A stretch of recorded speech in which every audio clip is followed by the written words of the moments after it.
నమస్తే, welcome to media news. Media news కు స్వాగతం. ముందుగా మీడియా న్యూస్ లో హెడ్లైన్ చూద్దాం. నేడు ఇరిగేషన్ పై రేవంత్ రెడ్డి సమీక్ష, కాళేశ్వరం విజిలెన్స్ దాడులపై చర్చ.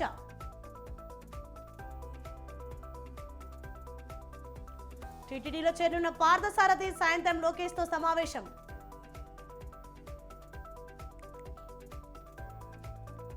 మధ్యాహ్నం అంగన్వాడీలతో మంత్రుల చర్చలు, డిమాండ్లు పరిష్కరించాలని కొనసాగుతున్న సమ్మె.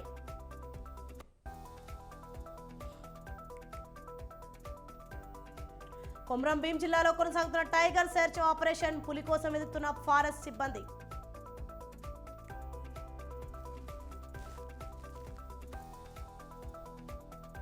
మొయినాబాద్ యువతి దహనం కేసులో పురోగతి, మృతురాల్ని మల్లేపల్లికి చెందిన యువతిగా గుర్తింపు.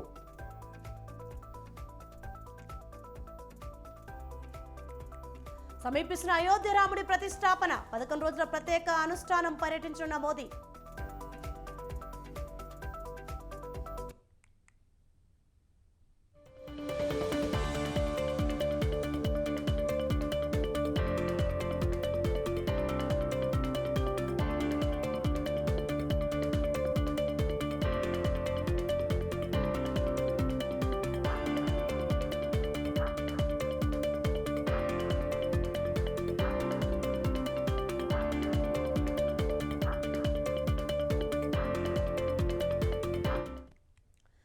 బ్రేకింగ్ న్యూస్ చూస్తున్నాం. మహారాష్ట్రలో ప్రధాని నరేంద్ర మోదీ పర్యటిస్తున్నారు. నాసిక్లో 1.5 కిలోమీటర్ల మేర ప్రధాని మోదీ రోడ్ షో నిర్వహించారు. రోడ్ షోలో మహారాష్ట్ర సీఎం ఏక్నాథ్ షిండే ఇతర నేతలు పాల్గొన్నారు. రామ్ ఘాట్ వద్ద గోదావరి నదికి పూజలు చేయనున్న ప్రధాని చారిత్రక కాలరామ్ ఆలయంలో పూజలు చేస్తారు. దేశంలోనే పొడవైన సముద్రపు వంతెనను ప్రధాని మోదీ ప్రారంభించనున్నారు.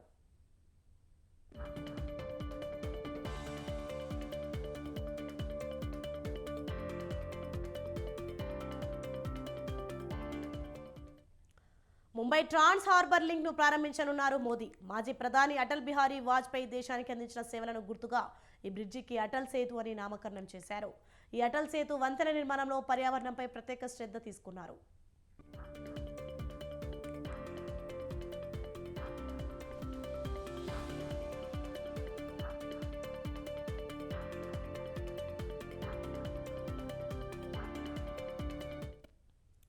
సుమారు 21.8 కిలోమీటర్ల పొడవు ఉండే ఈ బ్రిడ్జిపై వాహనదారుల భద్రత కోసం సుమారు 400 సీసీటీవీ కెమెరాలను అమర్చారు. వంతెనపై ఏదైనా వాహనం ఆగిపోయినా, పాడైపోయినా, ఎవరైనా అనుమానాస్పదంగా కనిపించినా ఇక్కడ కెమెరాలు ఆ సమాచారాన్ని వెంటనే కమాండ్ కంట్రోల్ రూమ్కి అందిస్తాయి. ఈ మార్గం ద్వారా దక్షిణ ముంబై నుంచి నవీ ముంబైకి కేవలం 20 నిమిషాల్లో చేరుకోవచ్చు.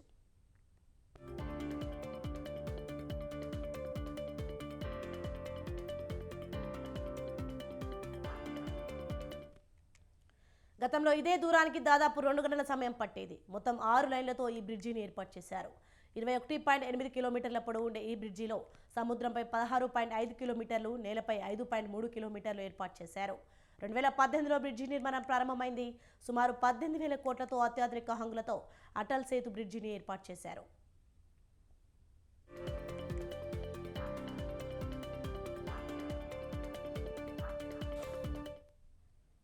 ఈ వంతెన ప్రారంభంతో ఈ ప్రాంతంలో ఆర్థిక అభివృద్ధి సాధ్యమవుతుంది. ఈ సముద్రపు వంతెన ముంబై పూణే ఎక్స్ప్రెస్ వే, ముంబై గోవా హైవేలను కలుపుతుంది. ఈ వంతెన మహారాష్ట్రలోని 2 పెద్ద నగరాలను కలుపుతుంది. ఇది 6 లేన్ల వంతెన. ఈ వంతెనలోని 16.5 కిలోమీటర్ల రహదారి సముద్రం మీద నిర్మితమైంది. దాదాపు 5.5 కిలోమీటర్ల రహదారి భూభాగంపై ఉంది.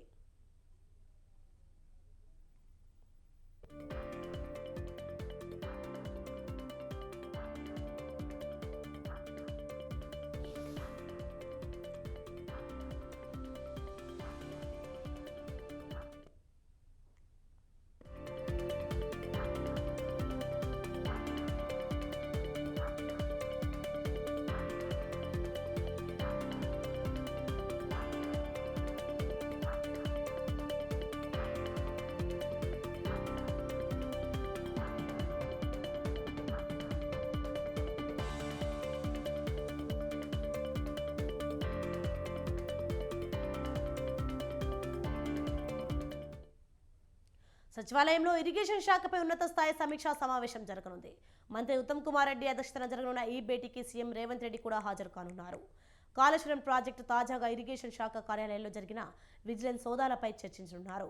ఈ సమావేశానికి ఇరిగేషన్ శాఖ అధికారులు హాజరు కానున్నారు. రైట్కి ఇదే అంశంపై మరింత సమాచారం మా ప్రతినిధి వేణు ఫోన్లలో అందిస్తారు. వేణు, సచివాలయంలో ఇరిగేషన్ శాఖపై ఉన్నత స్థాయి సమీక్షా సమావేశం జరగనుంది.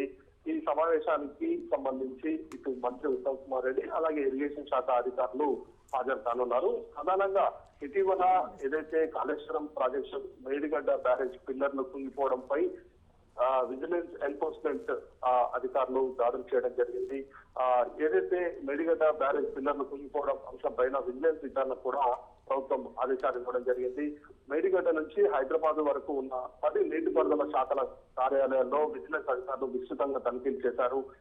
మొత్తంగా అంటే మేడిగడ్డ కాళేశ్వరం ప్రాజెక్టుపై మేడిగడ్డ వద్ద పూర్తి సమాచారంతో గత కొద్ది రోజుల కిందటే మంత్రులు పవర్ పాయింట్ ప్రజెంటేషన్ కూడా ఇచ్చారు. మేడిగడ్డలో జరిగిన పిల్లర్ల కుంగుబాటుపై సిట్టింగ్ న్యాయమూర్తి చేత జ్యుడిషియల్ విచారణ జరుపుతామని చెప్పి కూడా ప్రభుత్వం ఇప్పటికే ప్రకటించింది. అందుకు సంబంధించి క్యాబినెట్ లో కూడా ఒక నిర్ణయం కూడా చేసి దానికి సంబంధించి ఒక తీర్మానం కూడా చేయడం జరిగింది. అయితే దీనికి సంబంధించి సిట్టింగ్ జడ్జి విచారణ కోసం హైకోర్టు ప్రధాన న్యాయమూర్తికి కూడా ఇప్పటికే ప్రభుత్వం లేఖ కూడా రాయడం జరిగింది. అయితే ముఖ్యంగా ఏదైతే ఈ ఇటీవల జరిగినటువంటి విజిలెన్స్ ఎన్ఫోర్స్మెంట్ దాడులు ఏవైతే ఉన్నాయో దానిపైన ఈ రోజు చర్చించనున్నారు. దాదాపుగా 12 బృందాలుగా విజిలెన్స్ ఎన్ఫోర్స్మెంట్ నీటిపారుదల శాఖల కార్యాలయాలపై దాడులు చేసి విలువైన పత్రాలు రికార్డులు స్వాధీనం చేసుకున్నారు. అయితే కొన్ని పత్రాలు రికార్డ్స్ కూడా మాయమయ్యాయని చెప్పి ఈ విజిలెన్స్ దాడుల సందర్భంగా బయటకు వచ్చింది. అయితే ఈ నేపథ్యంలో ఈ రోజు సమావేశం కూడా చాలా ప్రాధాన్యత సంతరించుకుంది. ఏదైతే గత కొద్ది రోజుల కిందట విజిలెన్స్ ఎన్ఫోర్స్మెంట్ దాడుల సందర్భంగా ఏ అంశాలు వెలుగులోకి వచ్చాయనే దానిపైనే ప్రధానంగా ఈ రోజు చర్చించనున్నాం. Right, thank you Venu.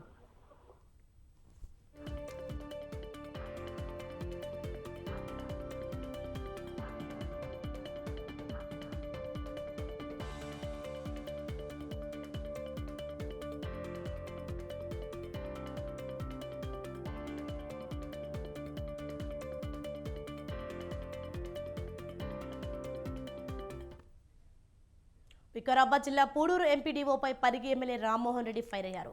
సమస్యలు అడిగేందుకు వచ్చిన ప్రజలతో కర్కశంగా మాట్లాడుతున్నావంటూ ఆగ్రహం వ్యక్తం చేశారు. ఎంపీడీఓ తీరుపై తనకు ఫిర్యాదులు వచ్చాయని, తన దగ్గర రికార్డులు కూడా ఉన్నాయని ఎమ్మెల్యే తెలిపారు. పనిచేయని వారిని పక్కకు తప్పించాలని స్వయంగా సీఎం రేవంత్ రెడ్డి ఆదేశాలు ఇచ్చారని ఎమ్మెల్యే తెలిపారు.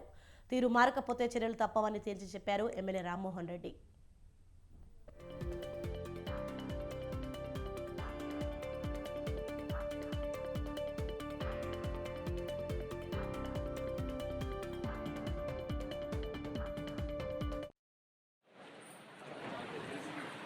Ramibai तिरुमलापुर, Ramibai तिरुमलापुर,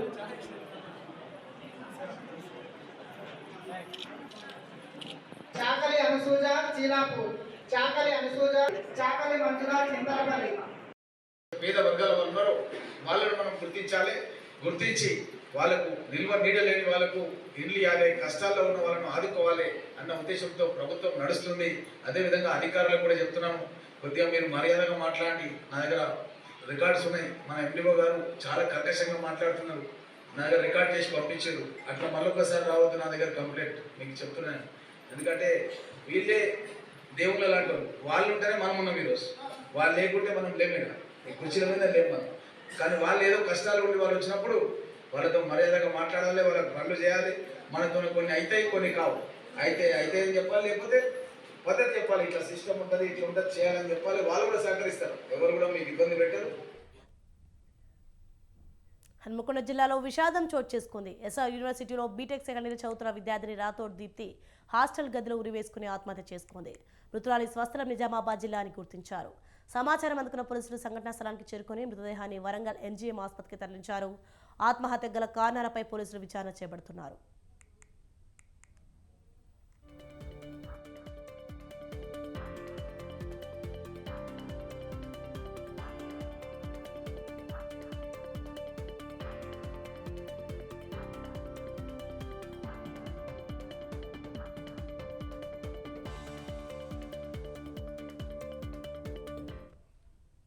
right, breaking news చూస్తున్నాం. హన్మకొండ జిల్లాలో విషాదం చోటు చేసుకుంది.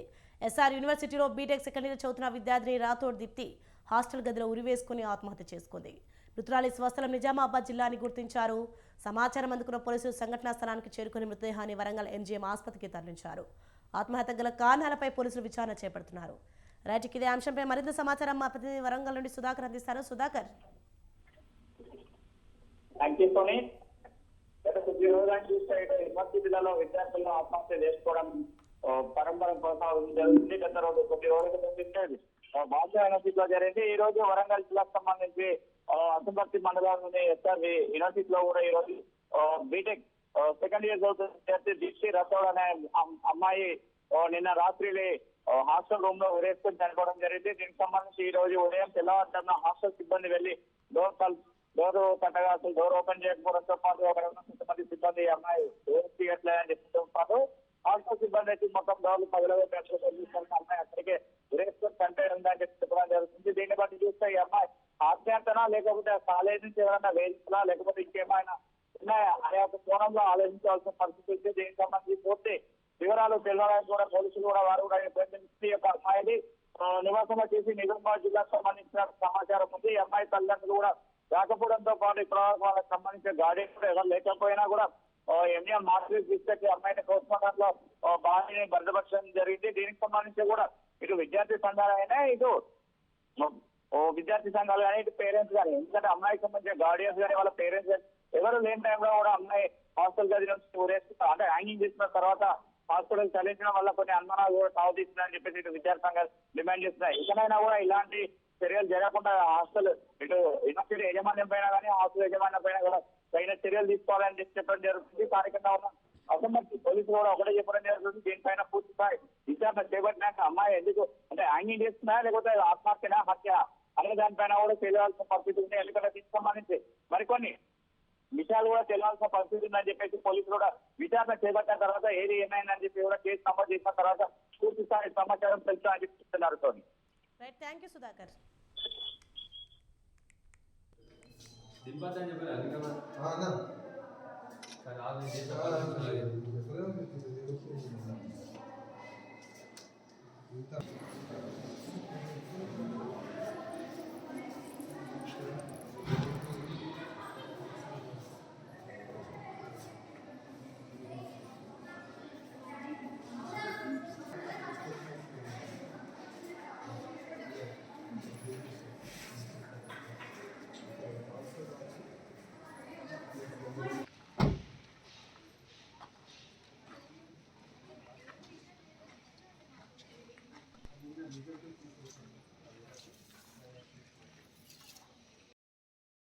అసంపర్తి పోలీస్ స్టేషన్ పరిధిలో ఎస్ఆర్ కాలేజీలో బీఎస్సీ అగ్రికల్చర్ సెకండ్ ఇయర్ చదువుతున్నటువంటి పాప కొన్ని కారణాలు ఇంకా తెలియలేదు ఊరేసుకోవడం జరిగింది.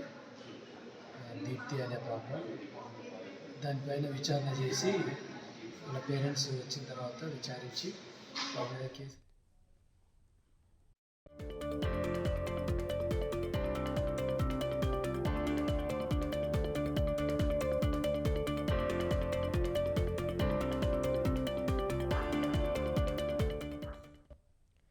బ్రేకింగ్ న్యూస్ చూస్తున్నాం. ఐపీఎస్ అధికారి నవీన్ కుమార్ ను సీసీఎస్ పోలీసులు అరెస్ట్ చేశారు. మాజీ ఐఏఎస్ అధికారి బన్వర్లాల్ ఇంటి కబ్జా కేసులో నవీన్ కుమార్ ను అదుపులోకి తీసుకున్నారు. జూబ్లీహిల్స్ లో తన ఇంటిని కబ్జా చేసేందుకు ఫేక్ డాక్యుమెంట్స్ సృష్టించారని పోలీసులకు ఫిర్యాదు చేశారు బన్వర్లాల్. ఈ కేసులో ఇప్పటికే నవీన్ కుమార్ ను విచారించి నోటీసులు జారీ చేశారు. ఇవాళ నవీన్ కుమార్ ను అదుపులోకి తీసుకున్నారు.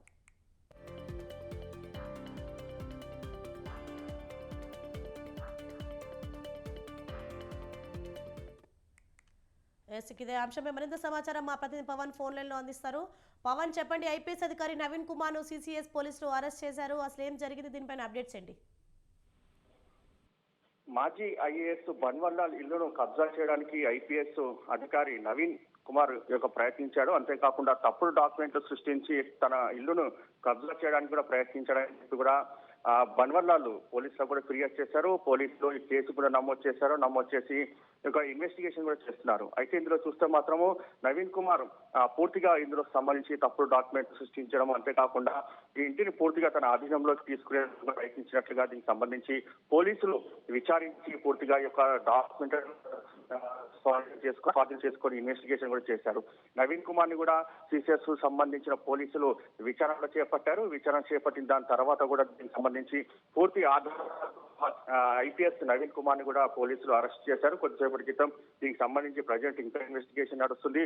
అయితే ఇందులో చూస్తే మాత్రము గత కొన్ని రోజుల నుంచి కూడా బన్వర్లాల్ మాజీ ఐఏఎస్ సంబంధించిన ఇల్లును కబ్జా చేసిన ప్రయత్నంలో కూడా నవీన్ కుమార్ పూర్తిగా దీనికి సంబంధించి ఆరోపణలు కూడా వచ్చాయి. ఆరోపణలు వచ్చిన నేపథ్యంలోనే పోలీసులు కూడా కేసు నమోదు చేసి దాని తర్వాత ఒక ఇంటిలో దీనికి సంబంధించి ఎలా డాక్యుమెంట్ సృష్టించారు, అంతేకాకుండా ఒక డాక్యుమెంట్ సృష్టించడానికి దీనికి సంబంధించి ప్రయత్నించిన పూర్తిగా ఇందులో బన్వర్లాల్ సంబంధించిన ఒక ఎఫ్ఐఆర్ నమోదు కావడంతో పూర్తిగా నవీన్ కుమార్ అన్నను కూడా గతంలో కూడా పోలీసులు అరెస్ట్ చేశారు. అయితే తాజాగా నవీన్ కుమార్ ని కూడా పోలీసులు అరెస్ట్ చేశారు. అరెస్ట్ చేసిన దాని తర్వాత కూడా దీనికి సంబంధించి ఈ రోజు ఆ యొక్క కోర్టులో కూడా ప్రొడ్యూస్ చేస్తారు. దాని తర్వాత రిమాండ్ కూడా తరలిస్తారు.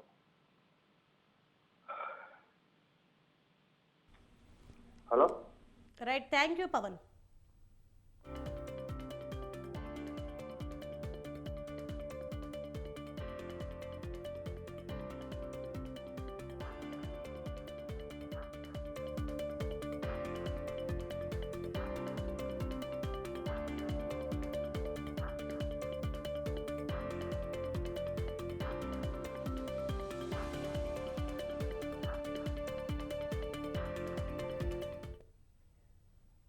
దక్షిణ మధ్య రైల్వే మరో 3 రైళ్లను ప్రయాణికులకు అందుబాటులోకి తీసుకువచ్చింది. హుబ్బుల్లి, నర్సాపూర్, విశాఖపట్నం, గుంటూరు, నంద్యాల, రేణిగుంట ఎక్స్ప్రెస్ రైళ్లను మంత్రి కిషన్ రెడ్డి ప్రారంభించారు.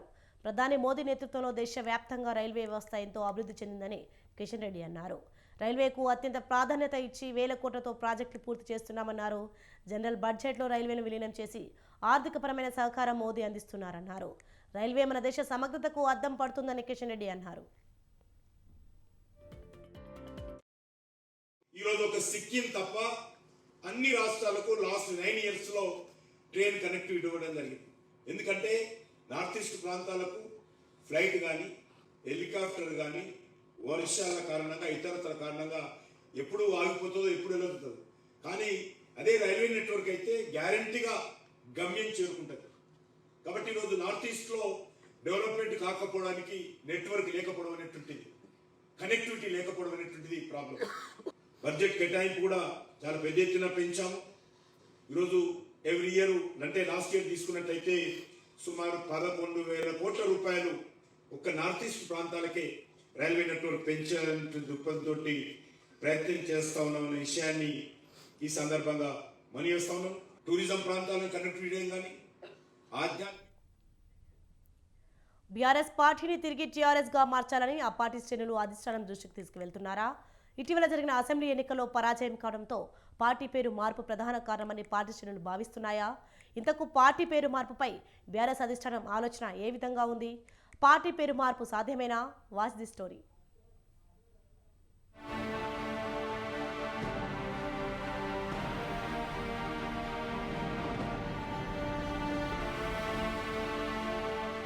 భారత్ రాష్ట్ర సమితి బీఆర్ఎస్ పేరును తిరిగి తెలంగాణ రాష్ట్ర సమితి టీఆర్ఎస్ గా మార్చాలని ఆ పార్టీ శ్రేణులు అధిష్టానం దృష్టికి తీసుకెళ్తున్నట్లు తెలుస్తోంది. తెలంగాణ భవన్లో వరుసగా నిర్వహిస్తున్న లోక్సభ ఎన్నికల సన్నాహక సమావేశాల్లో జిల్లాల నుంచి వచ్చిన పార్టీ నాయకులు ప్రధానంగా ఇదే అంశాన్ని ప్రస్తావిస్తున్నట్లుగా చర్చ జరుగుతుంది. అసెంబ్లీ ఎన్నికల్లో పార్టీ ఓటమిని సమీక్షిస్తూనే మళ్లీ టీఆర్ఎస్ పేరుతో ప్రజల్లోకి తీసుకెళ్లాలని నేతలు ప్రతిపాదించినట్లు తెలుస్తుంది. ప్రతి పార్లమెంట్ సన్నాహక సమావేశంలోనూ పార్టీ పేరు మార్పు ప్రధానంగా చర్చకు వచ్చినట్లు తెలుస్తోంది.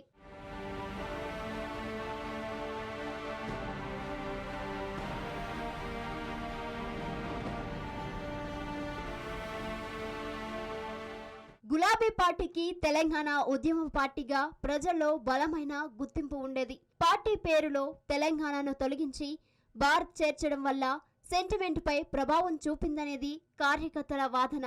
బీఆర్ఎస్ తమది కాదనే భావన ప్రజల్లో నెలకొంది. బీఆర్ఎస్ గా మారిన తర్వాత అంతగా కలిసి రాలేదనే అభిప్రాయాలు సైతం వ్యక్తమవుతున్నాయి. బీఆర్ఎస్ నేతలు క్షేత్రస్థాయిలో పర్యటిస్తున్నప్పుడు ఎక్కువ మంది కార్యకర్తలు ప్రజలు ఇదే విషయాన్ని ప్రస్తావిస్తున్నట్లుగా తెలుస్తోంది. తెలంగాణ సెంటిమెంట్ ను దూరం చేసుకోకుండా తిరిగి టీఆర్ఎస్ గా మార్చాలనే డిమాండ్ కార్యకర్తల నుండి వినిపిస్తోంది.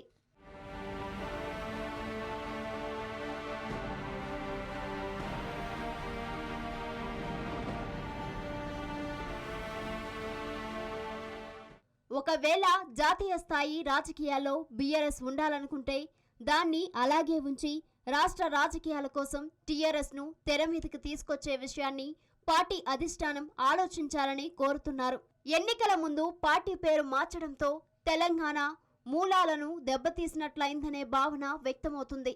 మరోవైపు టీఆర్ఎస్ను బీఆర్ఎస్ పార్టీగా మార్చిన తర్వాత అసెంబ్లీ ఎన్నికల్లో ఓడిపోవడంతో లోక్సభ ఎన్నికలకు మళ్లీ తెలంగాణ సెంటిమెంట్ అంశంతోనే వెళ్తామని బీఆర్ఎస్ వర్కింగ్ ప్రెసిడెంట్ కేటీఆర్ ప్రకటించారు.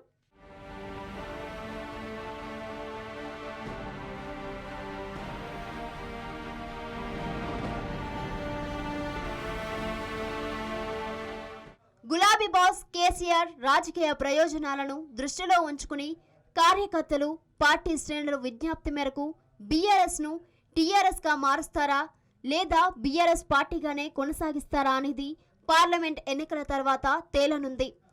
కేసీఆర్ నిర్ణయం ఏ విధంగా ఉంటుందో చూడాలి మరి.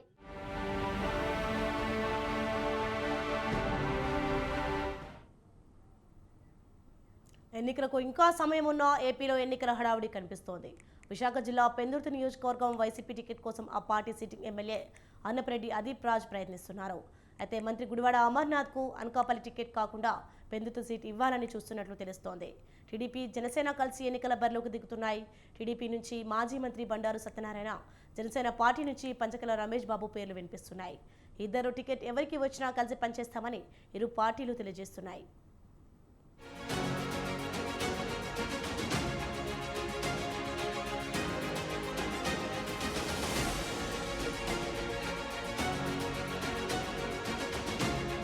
పదవి అంటే రాజకీయ నాయకులకు పంచప్రాణాలు. సామ, దాన, భేద, దండోపాయాల్లో ఏ పద్ధతిలోనైనా నేతలు పోరాటం సాగించి టికెట్ సాధించుకోవడానికి ప్రయత్నిస్తారు. అయితే అధిష్టానాల ఆలోచనలు, గెలిచే అభ్యర్థులు, పార్టీ గెలుపు, అధికారంలోకి రావడం ఈ రీతిన సాగుతాయి. ఈ నేపథ్యంలో కొందరు సిట్టింగ్లకు కట్టింగ్లు ఉంటాయి. అద్దబలం, అంగబలం, విధేయత, సమర్థత, రాజకీయ చతురత గల కొందరు కొత్తవారు టికెట్లు దక్కించుకోవచ్చు. ఈ పరిస్థితుల్లో పాత వారికి కోపతాపాలు రావచ్చు, పార్టీలు మారచ్చు, పార్టీ అధిష్టానాలకు ప్రతిబంధకం మారవచ్చు. ఈ పరిస్థితులను చాకచక్యంగా సరిదిద్దుకుని అటు పార్టీ అభ్యర్థుల గెలుపు, ఇటు పార్టీ గెలుపుపై అధిష్టానాలు దృష్టి సారిస్తాయి. ఇప్పుడు పెందుర్తి నియోజకవర్గంలో అన్ని పార్టీల అధిష్టానాలు ఈ ప్రక్రియే కొనసాగిస్తున్నాయి.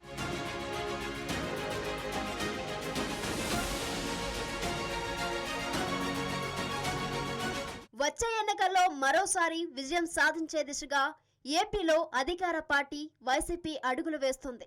ఇందుకు వైసీపీ అధినేత జగన్ ఎన్నో మార్పులు చేర్పులకు శ్రీకారం చుట్టారు. ఈ నేపథ్యంలో అలకలు, కోపతాపాలు, బుజ్జగింపులు, నచ్చచెప్పడాలు, కౌన్సిలింగ్లు వగైరాలు ఎన్నో జరగడం సహజం. ఈ ఘట్టాలు ముగిశాక ఫైనల్ నిర్ణయాలు సర్వసహజమే. సీఎం జగన్ కొందరికి సీట్లు పూర్తిగా నిరాకరిస్తున్నారు. మరికొందరిని ప్రస్తుత స్థానాల నుంచి కొత్త స్థానాలకు పంపుతున్నారు. మరికొన్ని చోట్ల కొత్త అభ్యర్థులను రంగంలోకి దింపుతున్నారు. ఈ నేపథ్యంలో రాష్ట్రంలో జాగ్రీ టౌన్గా పేరొందిన అనకాపల్లిలోని ఐటీ, పరిశ్రమల శాఖ మంత్రి గుడివాడ అమర్నాథ్కు ఈసారి జగన్ సీటును నిరాకరించారు.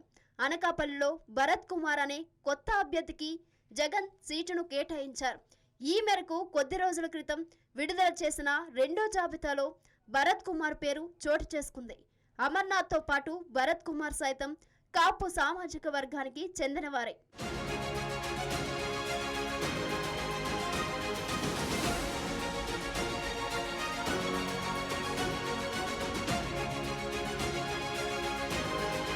వైసీపీ అధిష్టానం ఇప్పటి వరకు అభ్యర్థుల స్థానాల్లో మార్పులు చేర్పులు చేస్తూ 2 విడతల్లో జాబితాలను ప్రకటించింది.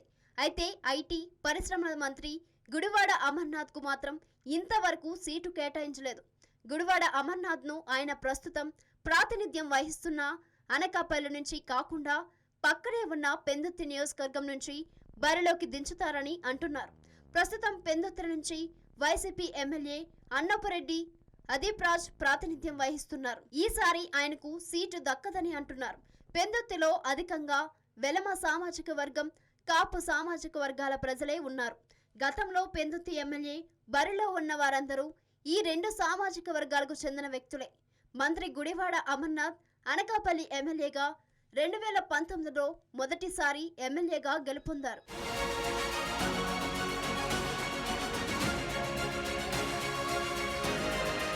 అనకాపల్లి ప్రజలు అమర్నాథ్ పై అసంతృప్తితో ఉన్నట్టు తెలుస్తోంది. అయితే తమ నేత గుడివాడ అమర్నాథ్ సీఎంకు ఇష్టమైన వ్యక్తి అని, అమర్కి ఏదో ఒక నియోజకవర్గంలో టికెట్ గ్యారంటీ వస్తుందని ఆయన అభిమానులు తెలియజేస్తున్నారు. పెందుర్తి ఎమ్మెల్యే అభ్యర్థిగా గుడివాడ అమర్నాథ్ ను ప్రకటించడానికి వైసీపీ అధిష్టానం సిద్ధంగా ఉందని వార్తలు వస్తున్నాయి. గుడివాడకు పెందుర్తి టికెట్ కేటాయిస్తే అదీప్ రాజ్ అనుచరుడు అమర్నాథ్ కు సహకరిస్తారా అనే ప్రశ్న ఉదయిస్తోంది.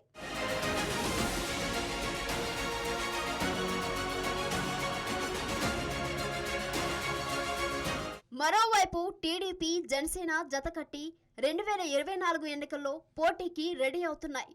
ఈ నేపథ్యంలో పెందుర్తి ఎమ్మెల్యే అభ్యర్థి విషయంలో టీడీపీ అధిష్టానం ఏ నిర్ణయం తీసుకుంటుందో, టీడీపీ హయాంలో ఎమ్మెల్యేగా గెలిచిన మాజీ మంత్రి బండారు సత్యనారాయణ, ప్రజారాజ్యం పార్టీ నుంచి గతంలో ఎమ్మెల్యేగా గెలిచిన పంచకర్ల రమేష్ బాబు, ఈ ఇద్దరు పెందుర్తి సీట్ రేసులో ఉన్నట్టు తెలుస్తోంది. అయితే ఈ ఇద్దరు తమ అధిష్టానాల నుంచి ఈ సీటు విషయంలో క్లారిటీ తీసుకున్నట్టు తెలుస్తోంది. మాజీ మంత్రి బండారు సత్యనారాయణ టీడీపీలో కీలక నాయకుడు కాగా, మాజీ శాసనసభ్యులు పంచకర్ల రమేష్ బాబు వైసీపీ నుంచి జనసేనకు జంప్ అయ్యారు. అయితే ఈ టికెట్ టీడీపీకి దక్కినా, జనసేనకు దక్కినా కలిసి పనిచేసి పెందుర్తి సీట్ దక్కించుకుందామని ఇరు పార్టీలు నిర్ణయించుకున్నట్టు తెలిసింది.